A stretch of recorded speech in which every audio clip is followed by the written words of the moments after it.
The morning sun of 3 different stars cast strange colors across the training grounds of station, wiped sweat from his forehead as he watched the other cadets move through their exercises. Around him, beings from across the galaxy showed off abilities that made him feel small and weak. Flexed her crystalline arms and lifted a weight that would crush most humans. Her exoskeleton gleamed like polished diamond in the alien sunlight. She was one of the strongest species in known space. When she moved, her joints clicked and sparkled, and other cadets stepped aside to give her room. "Look at the human struggle," she said to her friends, loud enough for everyone to hear. "He can barely lift what a child could carry." Said nothing. He had learned that arguing only made things worse. Instead, he focused on his form and tried to complete his repetitions. The weight felt heavy in his hands, but he pushed through the burn in his muscles. Across the training area, Hoxha was punching through solid metal plates like they were paper. His skin looked like living armor, dark gray and harder than steel. When he hit something, it made a sound like thunder. They were born warriors, raised on a world where everything was made of metal and stone. "At least the human is trying," Hoxha rumbled, his voice deep and echoing, "even if he will never be strong like us." In the air above them, 3 cadets moved like living lightning. Their bodies were made of pure energy, crackling and bright. They could fly, move faster than most eyes could follow, and their touch could shut down electronics. One of them, Ra, zipped down to hover near the group. "The humans are known to be clever," Ra said, her voice like music made of electricity. "But cleverness means little in real battle." Near the obstacle course, a group of cadets moved through challenges without even touching them. They looked almost human, but their large black eyes and pale skin gave away their true nature. They could move objects with their minds and read thoughts. One of them, N, lifted a massive barrier without even looking at it. "The human's thoughts are so simple," N said, touching his temple. "No mental shields, no psychic power. His mind is like an open book written by a child." Finished his set and moved to the next exercise. He had been at the Galactic Military Academy for 3 weeks now, and every day was the same. He trained harder than anyone else, studied longer, pushed himself past his limits. But he was still human, and humans were the weakest species here. The academy had been built to train the finest warriors from every known civilization. Only the best of the best were chosen to attend. Often wondered how he had been selected. Earth was new to the galactic community, discovered only 5 years ago. Most aliens saw humans as a curiosity, interesting but not important.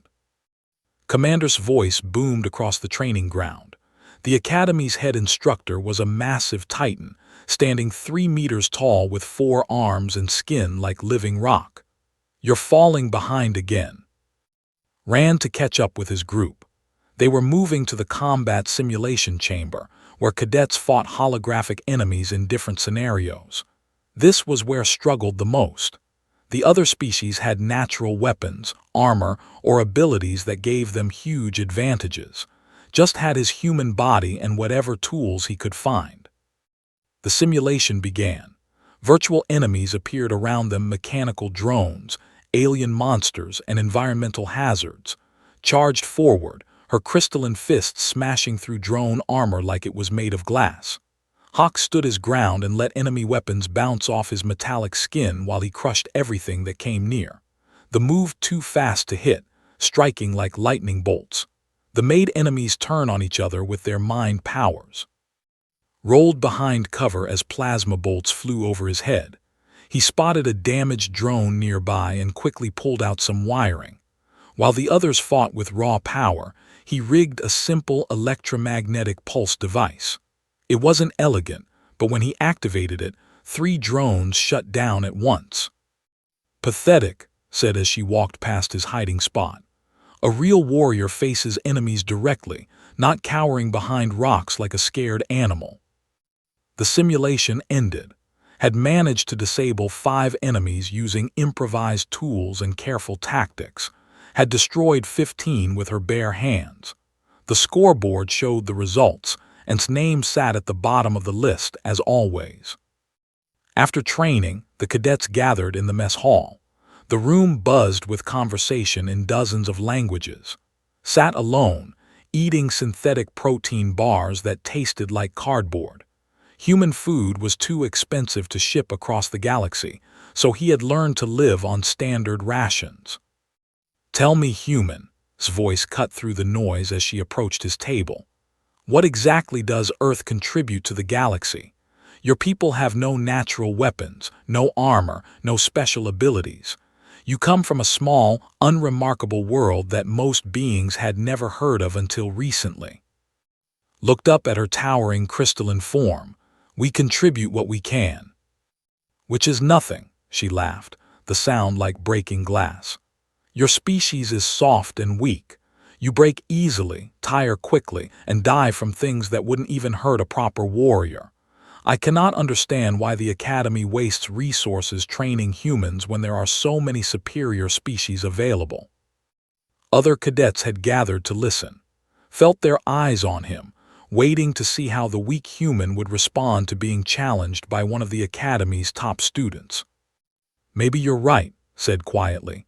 "Maybe humans aren't as strong or fast or tough as other species." "Finally, he admits it," said to the crowd. "The human knows his place."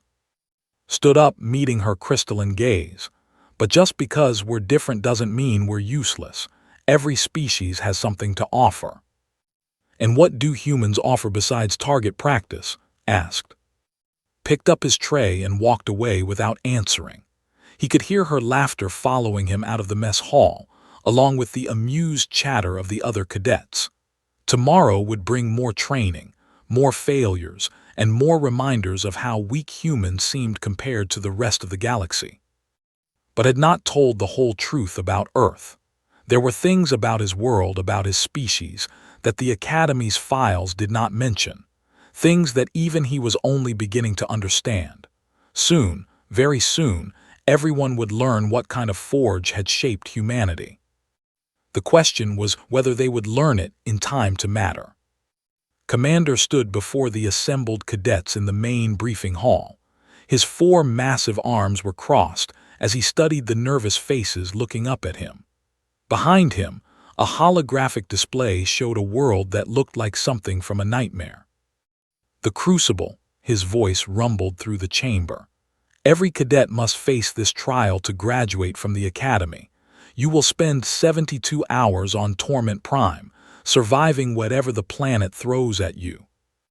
The hologram rotated, showing jagged mountains, steaming swamps, and crystal fields that sparkled with deadly beauty. Strange weather patterns swirled across the surface, and the very ground seemed to shift and change as they watched. "Teams of 5 will be dropped at different locations," continued. "Your mission is simple: survive and reach the extraction point. No outside help. No advanced technology beyond basic survival gear. Only your training, your abilities, and your willpower will keep you alive." Felt his stomach tighten. He had read about Torment Prime in the Academy database.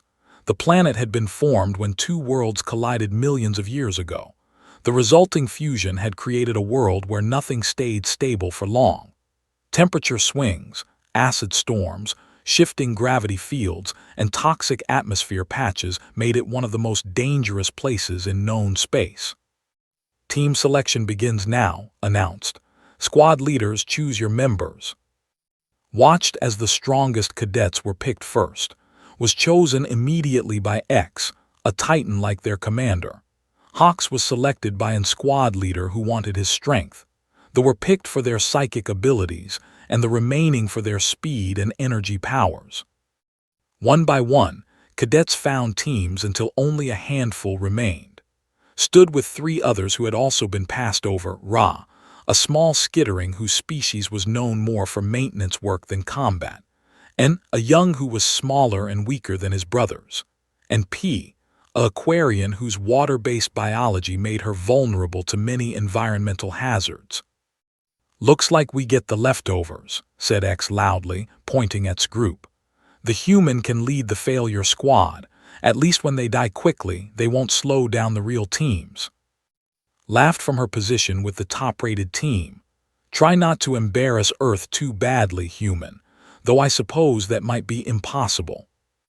6 hours later, found himself strapped into a drop pod with his unlikely team. The ride down to Torment Prime was rough, with the pod shaking and rattling as it cut through the unstable atmosphere. Through the small window, he could see the planet's surface rushing up to meet them. They crashed into a crystalline field just as the first heat wave hit. The temperature soared from a comfortable 20 degrees to over 60 in minutes. Quickly checked his team. Ra was already struggling with the heat, her body not designed for such extremes. And's metallic skin was conducting the heat, making him uncomfortable. P's water-based biology was causing her to lose moisture rapidly. "We need shelter," said, pulling out his survival kit, "and we need it fast." While the others tried to find shade among the crystal formations, studied their environment. The crystals grew in strange patterns, but there was logic to it.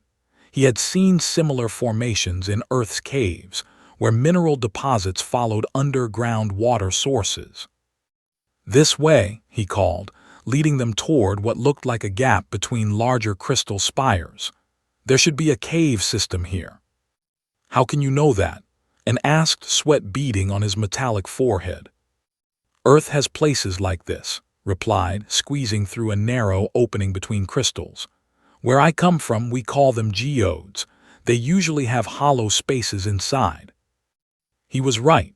Behind the crystal wall, they found a natural cave that stayed cool even as the temperature outside climbed higher.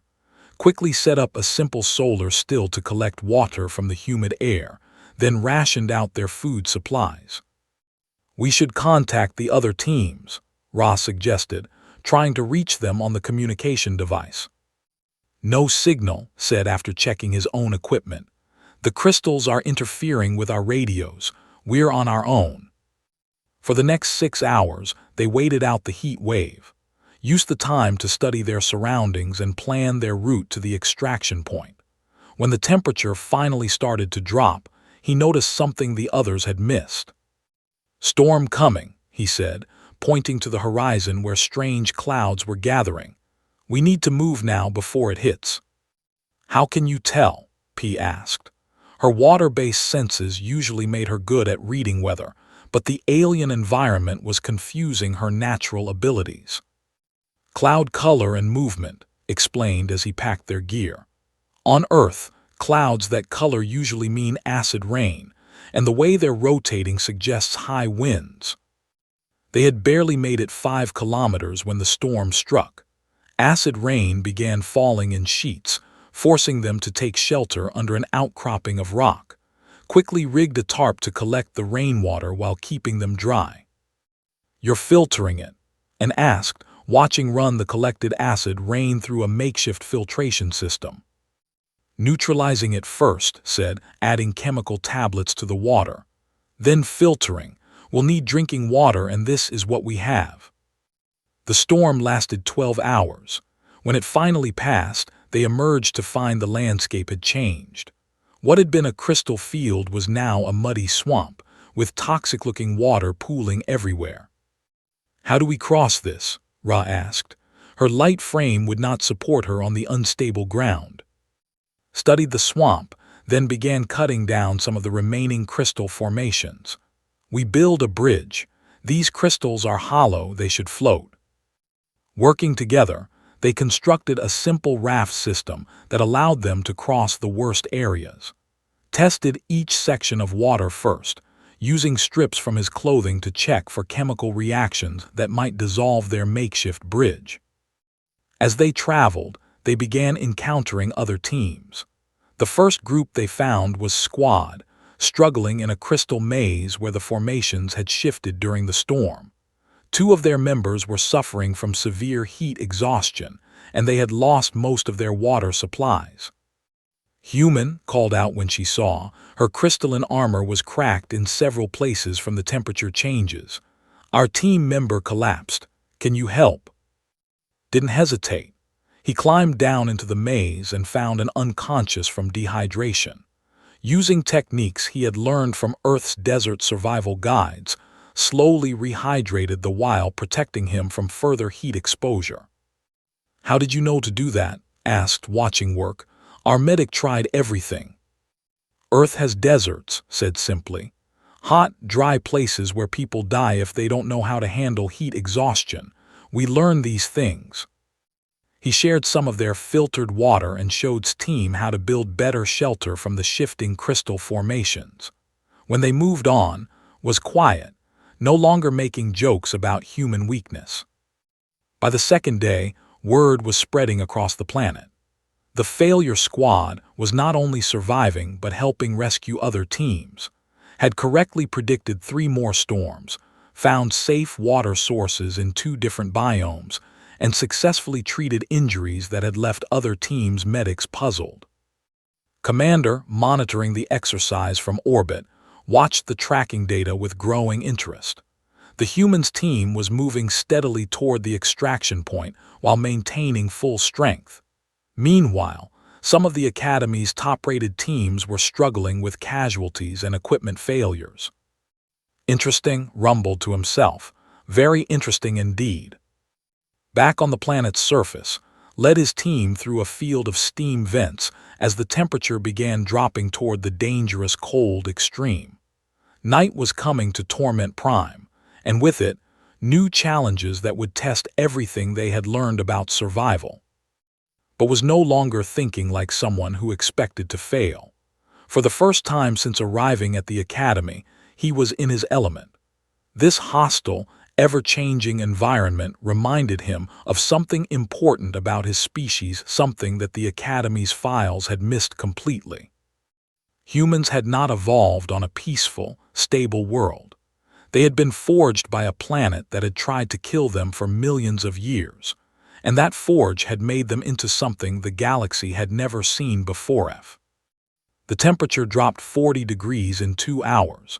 Ice began forming on the crystal formations around them, making every surface slippery and dangerous. Watched his breath form clouds in the suddenly frigid air as he checked on his teammates. Ra was shivering uncontrollably. Her biology was shutting down in the cold, making her movements slow and clumsy. P was even worse off. Parts of her water-based body were starting to freeze, causing her obvious pain. Even N, despite his metallic skin, was struggling as the cold made his joints stiff and hard to move. "We need fire," said, already gathering materials, "and shelter. The cold will kill us faster than the heat did." While the others huddled together for warmth, worked with quick, practiced movements. He found dry, organic material that had been protected during the acid storm, collected some crystal shards that could create sparks, and built a small fire pit using stones that wouldn't explode when heated. "How do you make fire in this place?" and asked through chattering teeth. "Everything is wet or toxic." "You work with what you have," replied, blowing gently on the small flames he had coaxed to life. "Earth taught us to find fuel anywhere. Tree bark, animal fat, even certain rocks can burn if you know how." Soon they had warmth and light. Used the fire to heat rocks, then wrapped them in cloth to create simple heating pads for his teammates. He showed them how to build a reflective shelter using their emergency blankets and some crystal formations to trap and reflect the heat. "Better?" he asked when everyone had stopped shivering. "Much," P said gratefully. "How did you learn all this?" "Earth gets cold," said simply. "Really cold. My ancestors lived through ice ages that lasted thousands of years. They had to learn or they died." From his communication device came a weak distress signal. Someone nearby was in trouble. Triangulated the signal and found it was coming from about 2 kilometers away, in a direction that looked dangerous even by Torment Prime standards. "We should ignore it," Ra said. "It's too risky to help others when we barely survived ourselves." "Was already packing supplies. Someone needs help, we go." "But why?" N asked. "This is a survival exercise. We're supposed to look out for ourselves." "No," said, checking his equipment. We're supposed to survive. Sometimes helping others is how you do that." They found the distress signal coming from Hawks, the massive warrior. He was trapped at the bottom of a crystal crevice that had opened during the temperature change. His metallic skin, which had seemed so strong before, had contracted in the cold and gotten stuck between two crystal walls. "Human," Hawks called up when he saw them. "Why did you come?" "Because you needed help," replied, already rigging a rope system to get down to the trapped cadet. The rescue took 3 hours. Had to carefully heat the crystal walls to expand them enough to free Hawks, then treat the wounds where the sharp edges had cut through even his armored skin. By the time they got the big warrior back to their shelter, the temperature was dropping even further. "You saved my life," Hawks said quietly. "Why, I have not been kind to you." "That's okay," replied, checking the injuries.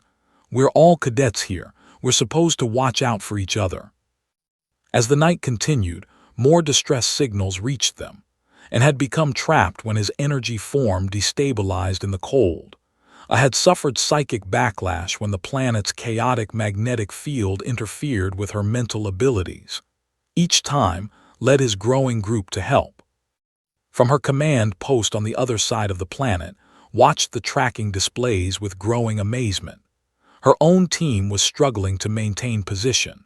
3 of her members were sick from eating contaminated food, and their shelter had collapsed during the last storm. Meanwhile, the humans' group kept growing stronger and larger as they rescued other cadets. "I don't understand," she said to her remaining teammate, watching Signal move steadily toward another distress beacon. "He's human. He should be the weakest one here." Her communication device crackled with an incoming message.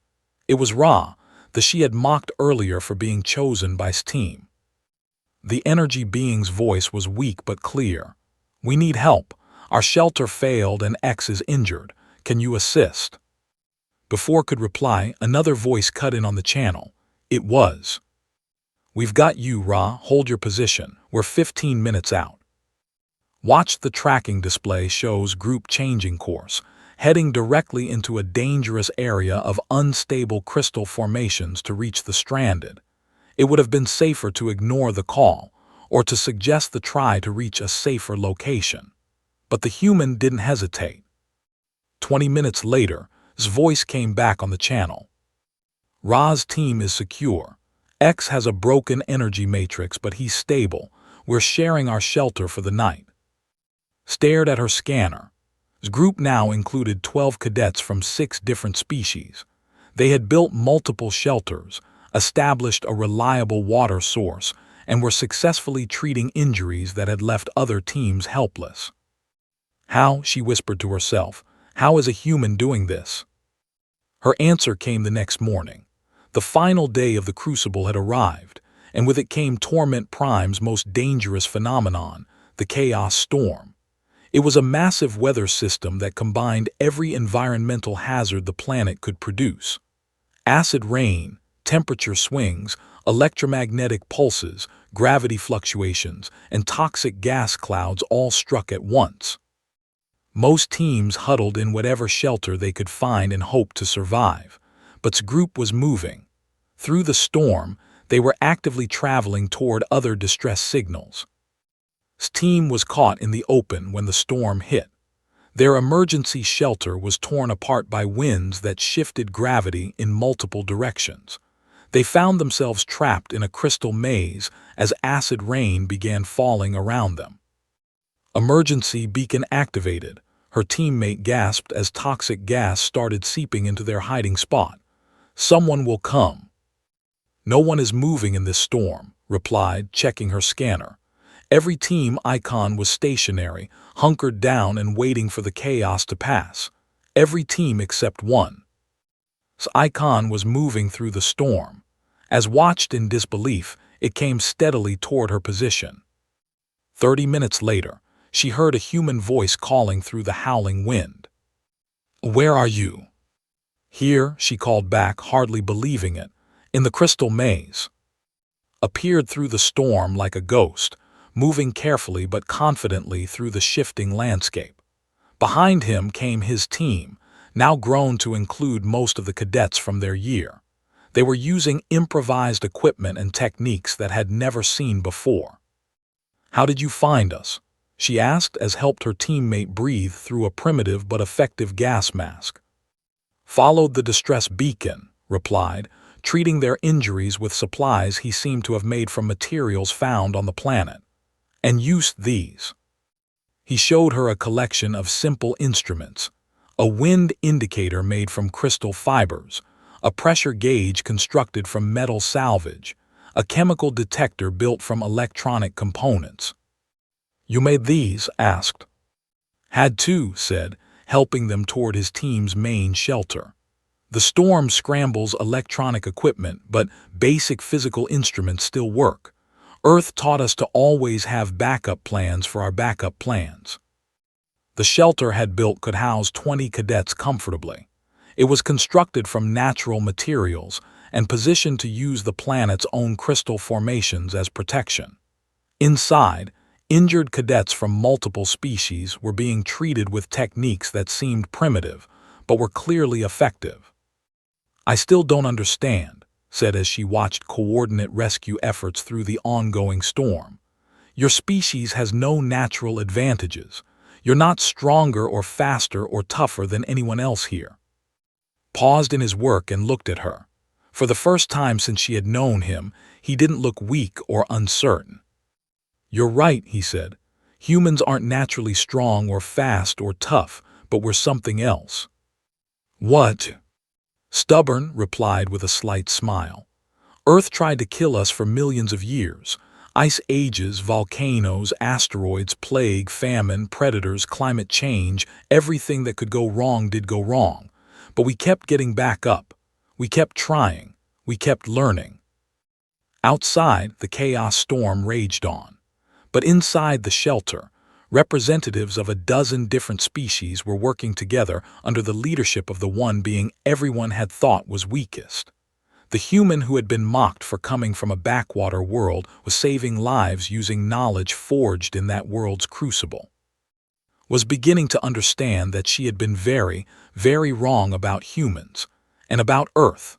The small blue planet wasn't a backwater world that had produced weak beings.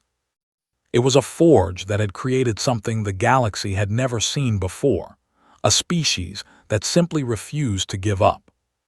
The extraction ships arrived just as the chaos storm finally ended, stood outside the main shelter, watching as rescue teams landed across the crystal fields of Torment Prime. Around him, 18 cadets from 8 different species waited to be picked up.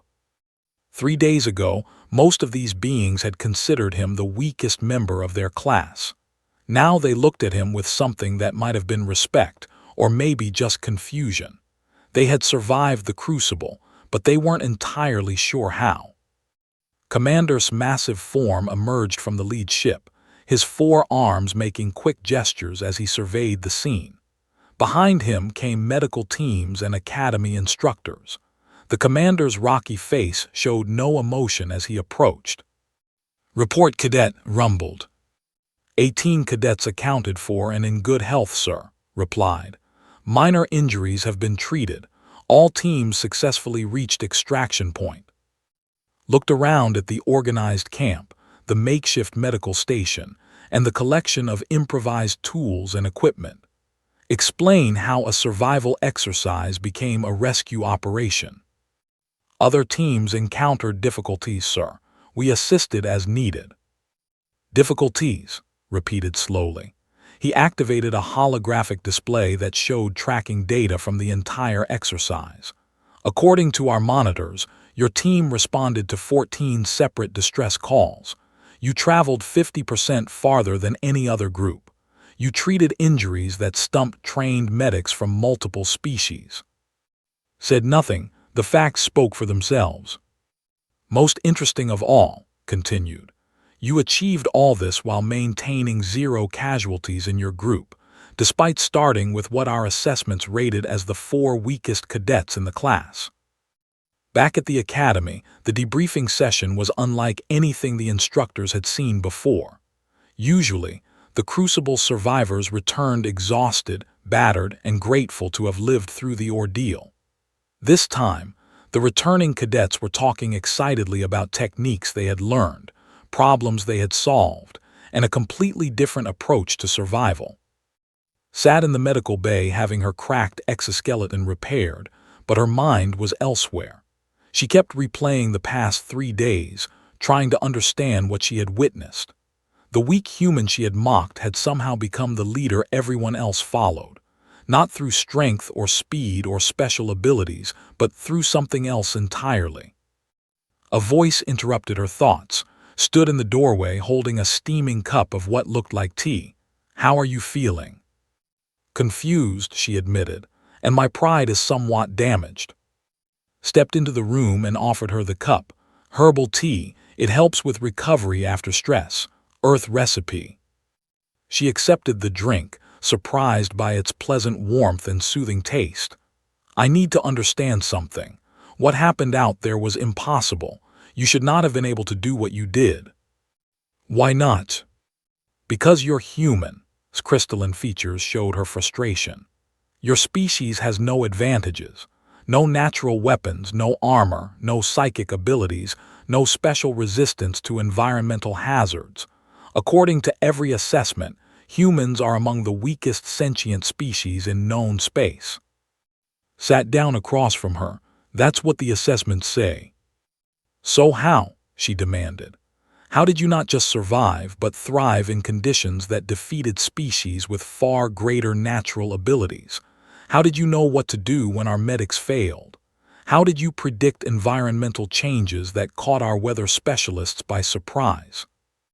Was quiet for a moment, seeming to choose his words carefully. "What do you know about Earth's history?"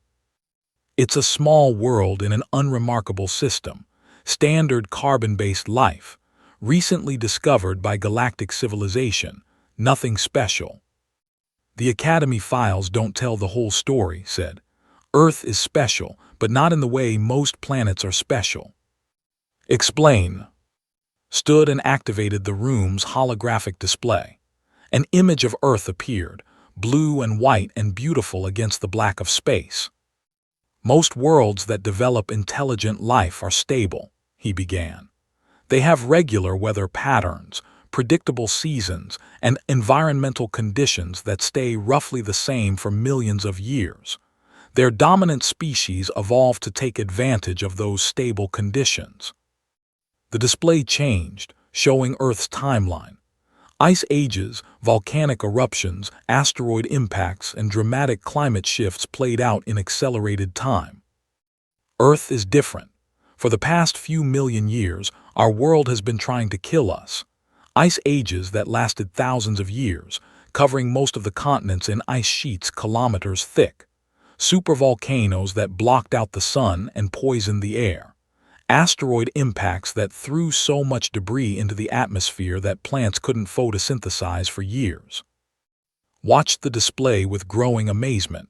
How did anything survive? "That's the point," continued. "Most things didn't. Earth has had 5 major extinction events and dozens of smaller ones. Each time, 90% or more of all life died out, but some always survived, and the survivors were always the species that could adapt." The display showed human evolution, from early primates through various stages of development. But it wasn't a smooth progression. It was interrupted again and again by catastrophes that would have ended most species. "Our ancestors lived through all of it," explained. "The ice ages taught us to make tools and use fire. The droughts taught us to conserve water and find food anywhere. The volcanic winters taught us to work together and share resources. Every disaster that should have killed us instead made us stronger." "But you still don't have natural weapons or armor," pointed out. "We have something better," replied. "We have adaptability. We learn. We improvise. We refuse to give up no matter how bad things get." The display changed again, showing scenes from the Crucible exercise. watched herself and her team struggling with conditions that had faced with calm competence. When the temperature dropped, you knew what to do because humans had lived through ice ages, she said slowly. When the storms came, I recognized the patterns because Earth's weather is chaotic and unpredictable. When equipment failed, you built new tools because your species learned to make everything from scratch. And when others were injured or in trouble, I helped them because that's how humans survived, by working together and taking care of each other. Was quiet for a long time, processing what she had learned. The academy assessments were wrong. They measured the wrong things. They measured what makes other species strong, agreed, but they missed what makes humans human. Which is, smiled, we get knocked down and we get back up, every time. No matter how hard the hit, no matter how impossible the odds, Earth taught us that the only real failure is giving up. The medical bay door chimed, and Commander entered. His massive form filled the doorway as he looked between and. "Cadet, the Academy leadership wants to speak with you," he rumbled. "It seems your performance on Torment Prime has raised some interesting questions about our evaluation methods." "Yes, sir," replied Standing. "One more thing," added. "The rescue techniques you used, where did you learn them?" "Earth, sir. We call it survival training. Every human child learns the basics." "Every human," the commander repeated. "Yes, sir. Our world taught us that you never know when you might need to stay alive with nothing but what you can carry." After left sat alone in the medical bay, staring at the holographic image of Earth that still hung in the air. Such a small, blue world, beautiful but ordinary looking. Nothing about it suggested the forge of adversity that had shaped its children. She had mocked for coming from a backwater planet. She had called his species weak and primitive, but she was beginning to understand that Earth wasn't a backwater at all. It was the most dangerous classroom in the galaxy, and it had spent millions of years teaching its students the most important lesson of all: how to survive anything. The question now was whether the rest of the galaxy was ready to learn what that lesson could teach them. 2 weeks after the Crucible, the Academy announced the final exercise of the training cycle. The Grand War Game would pit cadet fleets against each other in a massive space battle simulation. It was the ultimate test of everything they had learned about strategy, tactics, and leadership. Stood in the cadet briefing room, watching the fleet assignments appear on the main display. Each team would command a small flotilla of simulated warships, frigates, destroyers, and a single cruiser. The goal was simple: eliminate the enemy fleets and control the designated space sectors. "Team assignments are based on Crucible performance," Commander announced. "Squad leaders will be chosen from the top-rated cadets." His name appeared first on the list, followed by other high-performing students from powerful species. Watched his own name appear near the bottom, assigned to a support role in someone else's fleet. But then something unexpected happened. "I request as my tactical advisor," said, standing up in the briefing room. "And I want him assigned to my command team, not support duties." The room fell silent. Commander's 4 arms crossed as he studied the crystalline cadet. "Explain your reasoning, cadet." "The Crucible taught me something important," she replied. "Raw strength and natural advantages don't always determine the winner. Sometimes you need someone who thinks differently." Murmurs rippled through the room. Other squad leaders looked surprised, and a few seemed annoyed. Hawks, now assigned to his team after their shared experience on Torment Prime, nodded in agreement. "Very well," rumbled. "You are reassigned to tactical advisor for squad leader. Try not to disappoint her faith in you." The war game began 3 days later. His fleet consisted of 3 frigates, 2 destroyers, and their command cruiser. Their opponents were 2 other cadet fleets, 12 ships total, with superior firepower and more experienced commanders. "Standard approach would be to engage the closer fleet first," suggested Ra, their energy-based navigator. Use our cruiser's heavy weapons to eliminate their destroyers quickly. Studied the tactical display from his position at the advisor console. The enemy fleets were positioned defensively, waiting for smaller force to attack. It was a logical strategy. Let the weaker force exhaust itself against prepared defenses, then counterattack. They're expecting us to fight like everyone else, said quietly too. Direct assault, maximum firepower, standard formations. What would you suggest instead? She asked. Highlighted several areas on the star chart. Earth military history is full of smaller forces defeating larger ones, but they never did it by fighting fair. Explain. We make them fight on our terms, not theirs. Began sketching out a plan on the tactical display. First, we disappear. The first phase of strategy seemed like retreat. Fleets scattered into 3 groups, each heading in a different direction away from the enemy formations. To the opposing commanders, it looked like panic. They're running, laughed commander from the first enemy fleet. Pursuit course. We'll pick them off one group at a time. But had studied the environmental conditions carefully. This sector of space contained an asteroid field, a nebula that interfered with sensors, and a dead star whose magnetic field created navigation hazards. Most fleet commanders avoided these obstacles, planned to use them. Phase 2, he announced as their scattered forces reached their planned positions. We become ghosts. Frigates disappeared into the asteroid field, using the rocky debris to mask their energy signatures. Her destroyers slipped into the nebula, where the charged particles made them nearly invisible to enemy sensors. The command cruiser took position near the dead star, where the magnetic interference would hide their communications. I can't see them on sensors, reported the tactical officer on the enemy fleet. They could be anywhere. Then we'll have to flush them out, Commander decided. Split formation, search pattern alpha. This was exactly what had been waiting for. Phase 3, hit and run. The enemy fleet spread out to search for ships, dividing their strength.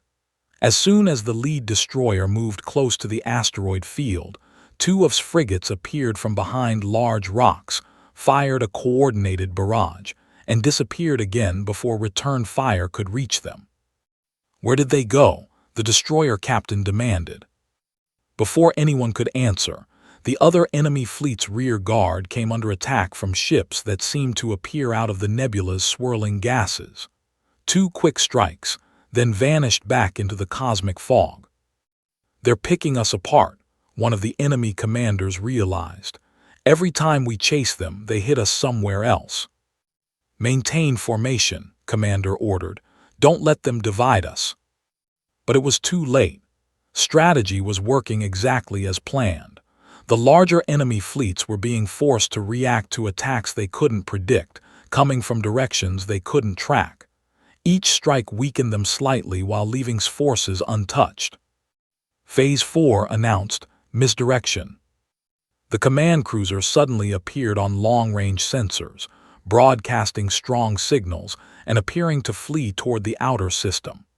Both enemy fleets immediately moved to intercept, seeing a chance to catch flagship.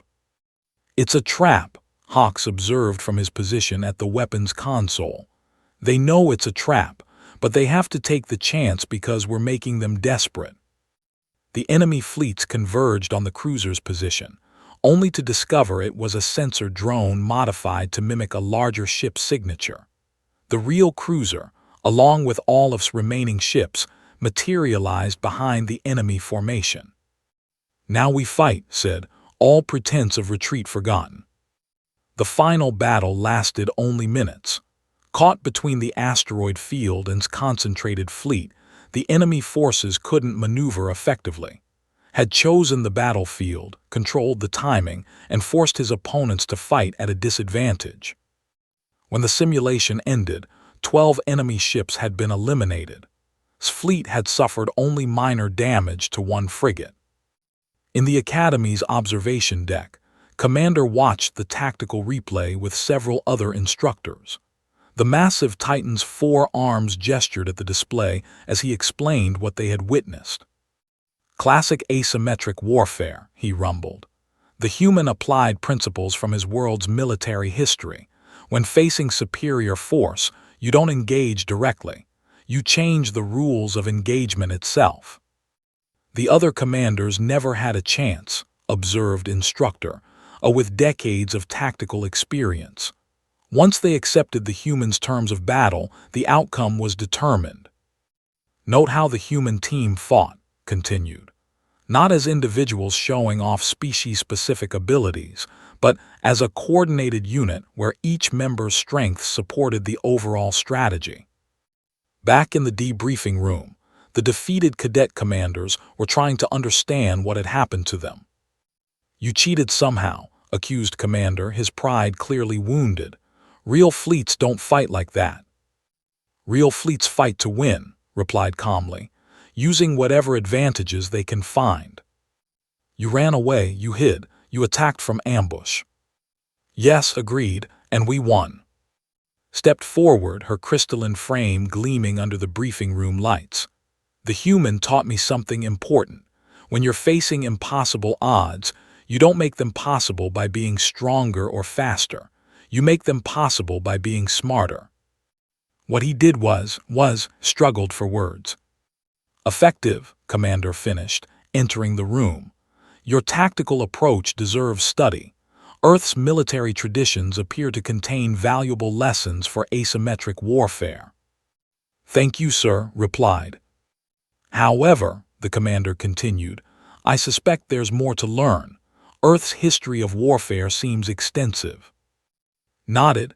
My world has been at war with itself for thousands of years. We've learned a lot about conflict, both conventional and unconventional. Perhaps the academy curriculum should include more human perspectives on strategic thinking, mused. In the days that followed, word of the war game spread throughout the academy. The story of how a weak human and his diverse team had defeated superior forces through pure tactical brilliance became legendary among the cadets. More importantly, it changed how people viewed both and his species. Earth was no longer seen as a backwater world that had produced inferior beings. Instead, it was recognized as a forge that had created something unique, a species that specialized in turning disadvantages into advantages.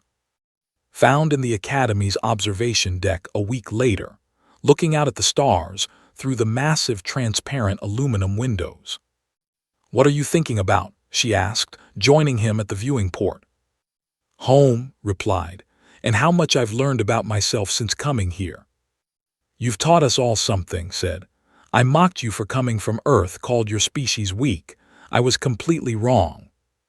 No, you weren't, said, surprising her. Humans are weak compared to most species.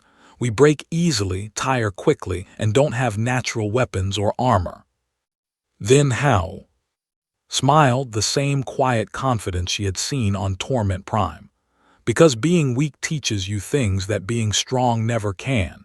It teaches you to be clever instead of forceful, to be persistent instead of powerful, to work together instead of standing alone. And to never give up, added, remembering his words from the medical bay. Most importantly, it teaches you that strength isn't about what you can lift or how fast you can run, continued. Real strength is about what you do when everything goes wrong and the odds are impossible. Do you quit, or do you find another way? Looked out at the stars, thinking about everything that had happened since that first day when she had mocked the human in class. Earth forged you well. Earth forged all of us well, replied. The question is whether the galaxy is ready for what we learned in that forge.